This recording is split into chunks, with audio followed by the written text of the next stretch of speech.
अस्सलाम वालेकुम रहमतुल्लाहि व बरकातुहू।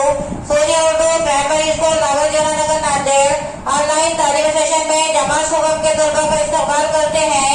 आज हम जमात सुगम मजमून खेले करे सीखे इसका सबक नंबर 2 मुख्तलिफ हरकत व सकनात इसका मुताला करेंगे। प्यारे बच्चों, आज हम सबक नंबर 2 पढ़ेंगे मुख्तलिफ हरकत व सकनात।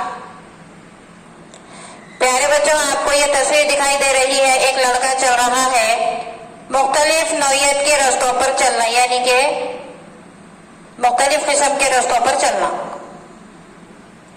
प्यारे बच्चों, आपको दूसरी तस्वीर दिखाई दे रही है, एक लड़का है जो छलांग लगा रहा है, यानी कि छलांग लगाना। आपको भी पता है छलांग किस तरह लगाई जाती है। इसके बाद आपको और तस्वीर दिखाई दे रही है जिसमें 2 लड़कियां दिखाई दे रहे हैं। इसमें है दौड़ना, पकड़ना, पीछा करना।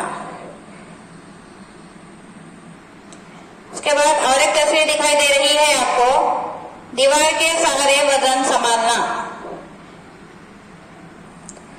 प्यारे बच्चों, उसके बाद और एक तस्वीर दिखाई दे रही है, आर्च जंप। उसके बाद है टक जंप। ये सब उछलने वाले हरकत है। उसके बाद एक लड़का दिखाई दे रहा है, स्टार जंप। ये स्टार जंप हरकत कहलाती है। इस वीडियो को ज्यादा से ज्यादा देखें, लाइक करें, शेयर करें, सब्सक्राइब करें। इंशाल्लाह आइंदा वीडियो मुलाकात होगी। खुदा हाफिज।